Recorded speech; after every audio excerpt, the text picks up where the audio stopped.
ابھی بلاتا ہوں تمہارے باپ کو اور بتاتا ہوں کہ ان کی بیٹی کی کیا خواہش ہے. اپنے باپ کو طلاق لینے کی وجہ بتانے کے لیے تیار رہو. یہ سن کے میری جان نکلی تھی. میں افیرا کا راز فاش نہیں کر سکتی تھی. ابو ذر چھوڑو, میرا بازو ٹوٹ جائے گا. مجھ سے اب درد برداشت نہیں ہو رہا تھا. ابو ذر دروازہ کھول رہے ہو یا میں توڑ دوں؟ میرے سسر کا لہجہ بھی بلند ہوا. ابو ذر نے جھٹکے سے میرا بازو چھوڑا اور دروازہ کھول دیا. سامنے میرے سسر, میری ساس, یہاں تک کہ جمال بھائی بھی کھڑے تھے. میں رو رہی تھی, اپنا بازو دبا رہی تھی. میرے سسر ابو ذر سے کہنے لگے, یہ کیا ہو رہا ہے؟ ایک مرد ہو کے عورت پہ چلا رہے ہو, شرم نہیں آتی تمہیں؟ وہ کہنے لگا, اس سے پوچھے مسئلہ کیا ہے اس کے ساتھ, کیا پورا نہیں کرتا میں اس کی ہر ضرورت پوری کرتا ہوں, کبھی اس سے سختی سے بات نہیں کی, کبھی اس کی عزت میں کوئی کمی نہیں چھوڑی, پھر بھی اسے مجھ سے طلاق چاہیے. وہ ابھی بھی چلا چلا کے بات کر رہا تھا. یہ سن کر میری ساس کی حیرت سے آنکھیں پھیلی تھیں. ابو ذر ابھی بھی غصے میں تھا. ابا اسے اپنی زبان میں سمجھا دیں, میں اسے جان سے مار دوں گا مگر طلاق نہیں دوں گا. یہ کہہ کے وہ کمرے سے باہر چلا گیا. میری ساس اندر آ گئی, کہنے لگی, ادن تم نے طلاق مانگی ابو ذر سے؟ جانتی ہے تو نے کیا کہا ہے؟ میرے سسر کہنے لگے, چپ کر جا خدیجہ, میں پوچھتا ہوں. میرے سسر میرے پاس آئے, ماتھے پہ بل تھے. بیٹا یہ ابو ذر کیا کہہ رہا ہے؟ مجھے سمجھ نہیں آ رہا تھا کہ میں کیا کہوں. جو کچھ میں نے دیکھا تھا اور جو کچھ افیرا نے بتایا تھا وہ بتا دیتی تو افیرا کا نام آتا اور ابو ذر اسے نہیں چھوڑتا. بات اگر میرے والد تک جاتی تو وہ تو شاید یہ بات برداشت ہی نہ کر پاتے, کیونکہ میرے باپ کی نظر میں ابو ذر اپنا امیج بہت اچھا بنا چکا تھا. وہ مجھے ہی برا سمجھتے. وجہ پوچھتے تو میں افیرا کا نام نہیں لے سکتی تھی. مجھے لگا میں نے شاید غلطی کر دی. مجھے نہیں پتا تھا کہ بات اتنی بڑھ جائے گی. دی رانی بول پتر, کیا تو نے ابو ذر سے طلاق مانگی ہے؟ میرے سسر کا لہجہ سخت ہوا. میں نے نفی میں سر ہلایا.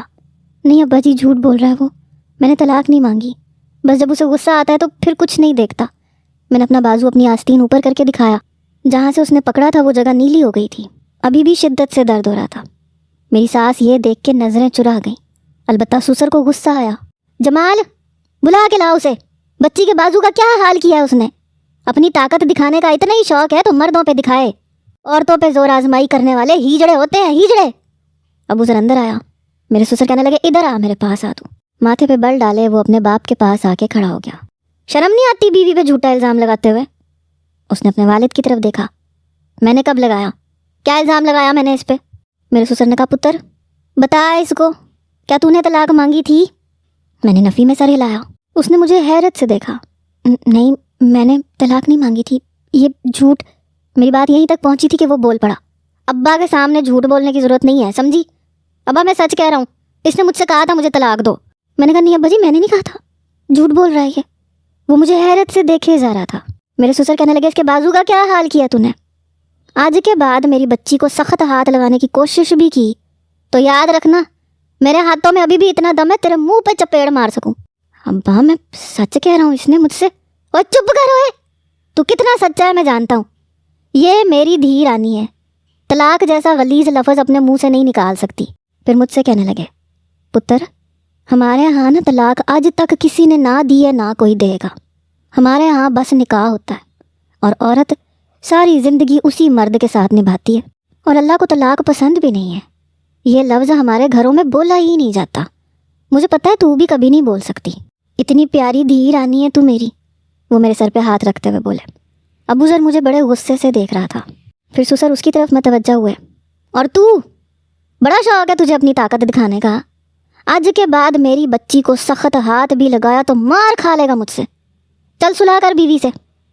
رہنے دے ابا جی, کر لوں گا صلح بھی جب کرنی ہوگی.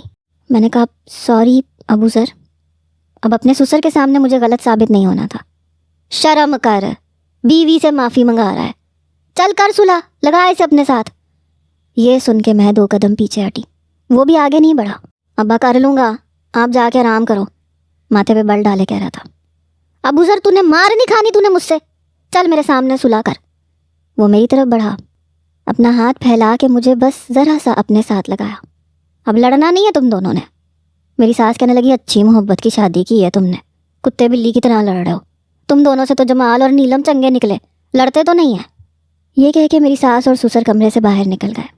کمرے میں اب میرے اور ابو ذر کے علاوہ اور کوئی نہیں تھا. کچھ دیر مجھے دیکھتا رہا, پھر آگے بڑھ کے کمرے کا دروازہ بند کر دیا. میرے پاس آ کے کھڑا ہو گیا. ابھی بھی غصے میں تھا. ابا کے سامنے جھوٹ کیوں بولا؟ میں نے کوئی جواب نہیں دیا، چپ چاپ نظریں جھکائے کھڑی رہی۔ یہ چپ شاہ کا لڈو میرے سامنے منہ میں ڈال کے بیٹھنے کی ضرورت نہیں ہے، سمجھی؟ ابو ذر آج تجھ سے وجہ پوچھ کے ہی رہے گا۔ چل بتا، کیا تھا یہ سب؟ کیا ڈرامہ تھا؟ ہاں، ہاتھ نہ لگاؤ، چھونا نہیں ہے، رہنا نہیں ہے میرے ساتھ، طلاق چاہیے، بولو جی۔ وہ ابھی بھی غصے میں تھا۔ مجھے غصہ آ گیا تھا تم پہ، اس لیے مجھے نہیں پتا میں نے غصے میں کیا کہہ دیا۔ I am sorry. میں نے بات ختم کرنا چاہی۔ وہ ایک قدم اور میرے قریب آیا، اپنا چہرہ جھکا کے میرے چہرے کے قریب کیا۔ میں نے آنکھیں بند کر لیں۔ میری ایک بات کان کھول کے سن لو جی، آج کے بعد غصے میں بھی طلاق کا نام مت لینا۔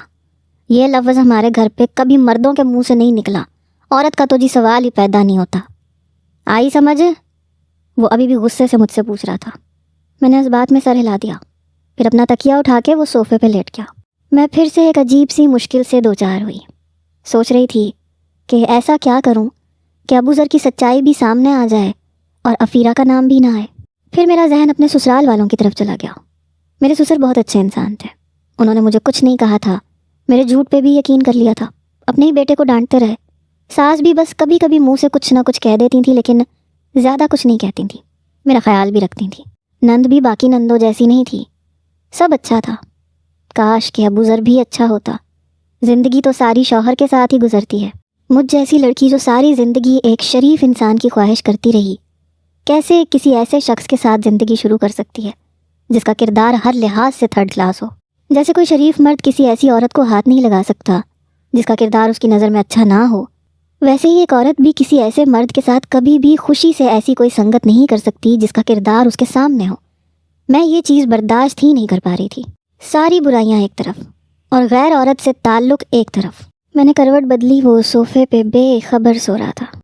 پتہ نہیں اتنا بڑا گناہ کر کے اسے نیند کیسے آ رہی تھی۔ اسے دیکھ کے افیرہ کی باتیں یاد آنے لگی۔ ایک کراہیت کا احساس تھا جو مجھے ہونے لگا۔ پتہ نہیں کیوں میں رو رہی تھی، مجھ سے یہ چیز برداشت ہی نہیں ہو رہی تھی۔ پتہ نہیں اور کن کن عورتوں کے پاس جاتا ہوگا، پھر میرے سامنے پارسا کیوں بنتا ہے؟ جیسے خود اپنے لیے پاک باز بیوی پسند ہے، مجھے بھی اپنے لیے ایسا ہی شوہر پسند ہے۔ میں ایسے کیسے کسی شخص کے ساتھ اپنی زندگی کی شروعات کروں جس سے پتہ نہیں کن کن عورتوں کی بو آتی ہو؟ میرے دل میں جو تھوڑی بہت ابو ذر کے لیے ہمدردی کے جذبات تھے وہ نفرت میں بدل چکے تھے۔ یہ بھی سچ ہے کہ میں اس سے ڈرتی بھی تھی، مجھے اس کے غصے سے خوف آتا تھا، اس کی قربت سے ڈر لگتا تھا۔ میری زندگی اس نے ایک عجیب سے دوراہے پہ لا کے کھڑی کر دی تھی۔ اگر اسے اپناتی تو شاید اپنے ضمیر کی عدالت میں ہمیشہ مجرم بنی رہتی۔ طلاق اس سے لے نہیں سکتی تھی، نہ وہ مجھے دیتا، اور دور رہنے کا کب تک بہانہ کرتی؟ ابھی تک وہ شرافت دکھا رہا تھا، اور پتہ نہیں کیوں دکھا رہا تھا، لیکن کب تک دکھائے گا؟ جب اس کا صبر جواب دے جائے گا تو وہ زبردستی بھی اپنا حق لے سکتا ہے۔ اپنی بے بسی پہ مجھے رونا آنے لگا۔ 3 دن تو اس نے مجھ سے بات تک نہیں کی۔ جب بھی مجھے دیکھتا تھا تو ماتھے پہ بل ڈال لیتا تھا، میں بھی نظر انداز کرنے لگی۔ 4تھے دن اس کا موڈ کچھ اچھا تھا۔ کمرے میں آیا تو ہاتھ میں اخبار میں لپٹا ہوا کچھ تھا۔ جب میں کمرے میں آئی تو کہنے لگا دروازہ بند کر کے کنڈی لگا دو۔ حالانکہ روز دروازہ خود بند کرتا تھا، کنڈی بھی خود لگاتا تھا۔ میں نے دروازہ بند کر دیا، کنڈی بھی لگا دی، پھر اٹھ کے میرے پاس آ گیا۔ ڈریسنگ پہ رکھے اخبار کو کھولا، اس میں سے کلیوں اور گلاب کے گجرے نکالے، میری کلائی پکڑی اور اس میں پہنا دیے۔ کہنے لگا اگر شوہر ناراض ہو تو بیوی کو اسے منانے کا ہنر آنا چاہیے جی۔ 3 دن میں نے بات نہیں کی تو تم نے منانے کی کوشش بھی نہیں کی۔ میرے دونوں ہاتھ اس نے اپنے ہاتھوں میں پکڑ رکھے تھے۔ میں نے کہا مجھے ایسا کوئی تجربہ نہیں ہے، کیونکہ بدقسمتی سے میری زندگی میں آنے والے تم پہلے مرد ہو، اس لیے مجھے نہیں پتا کہ اگر مرد ناراض ہو جائے تو اسے راضی کیسے کرتے ہیں، یا تم جیسا مرد کس بات پہ راضی ہوتا ہے۔ کہنے لگا میں تو جی دل دے کے پچھتا رہا ہوں، چاہ کے بھی ناراض نہیں کر سکتا۔ میرے سامنے تیار ہوا کرو، اپنے بال کھول دیا کرو، بس اتنا بھی کر لو گی تو میری ناراضگی ختم ہو جائے گی۔ یہ کہہ کے میرے دونوں ہاتھوں کو اپنی طرف کھینچا تھا۔ میں نے آنکھیں بند کر لیں۔ کہنے لگا ادھر دیکھو میری طرف۔ میں نے نفی میں سر ہلایا۔ کہنے لگا کیوں؟ شرم آ رہی ہے؟ میں نے پھر نفی میں سر ہلایا۔ وہ مجھے اپنے بے حد قریب کر چکا تھا۔ میں نے اس بار کوئی احتجاج کیا ہی نہیں تھا، کب تک کرتی، لیکن دل بڑی زور سے دھڑک رہا تھا۔ اس کے وجود سے عطر کی خوشبو کے بجائے غیر عورتوں کی بدبو محسوس ہو رہی تھی۔ ایک کراہیت کا احساس تھا۔ کہنے لگا ایسی محبت کا مزہ نہیں آتا جی، میری آنکھوں میں دیکھو۔ لہجے میں خمار تھا۔ میں نے کہا آج کے بعد میں تمہیں کسی چیز سے نہیں روکوں گی، جو کرنا چاہتے ہو کر لو، مگر مجھ سے کوئی بھی ڈیمانڈ مت کرنا. میں جانتی ہوں کہ ایک شادی شدہ مرد عورت کے بغیر زیادہ دیر تک نہیں رہ سکتا، اور میں تو تمہاری پسندیدہ عورت ہوں. یہ کہہ کے میں نے اپنے ہاتھ اس کے ہاتھ سے پیچھے کیے. وہ بڑی حیرت سے مجھے دیکھ رہا تھا. میں نے کہا میں کوئی پہلی عورت تو نہیں ہوں اس دنیا میں جو اپنے ناپسندیدہ مرد کے ساتھ وقت گزارے گی. جب ایسی ہی بات ہے تو پھر ان میں سے ایک میں بھی صحیح. کر لو حوث پوری. کانپتے ہاتھوں سے میں نے اپنا دوپٹہ اتارا اور ایک طرف پھینک دیا. اس بار وہ 2 قدم پیچھے ہٹا. میں نے کہا پیچھے کیوں ہٹ گئے؟ آج تو میں نے ساری پابندیاں تم پہ سے ہٹا دی، تمہیں ہر چیز کی آزادی دے دی. یہ کہہ کے میں رونے لگی. میں نے کہا میں نے ساری زندگی بس ایک خواہش کی تھی، اپنے رب سے صرف ایک دعا مانگی تھی کہ میرا شوہر شریف ہو. اس کی زندگی میں آنے والی میں پہلی عورت ہوں. پتہ نہیں میں نے ایسا کون سا گناہ کر دیا کہ اللہ تعالیٰ نے میرے نصیب میں تم جیسا مرد لکھ دیا. میں تم جیسا شخص ڈیزرو نہیں کرتی تھی. میں نے کبھی اللہ تعالیٰ سے یہ دعا نہیں مانگی کہ میرا شوہر امیر ہو، اس کے پاس پیسہ ہو یا وہ خوبصورت ہو. ابو ذر اگر تمہاری جگہ کوئی تم سے کمتر بھی ہوتا تو مجھے چلتا.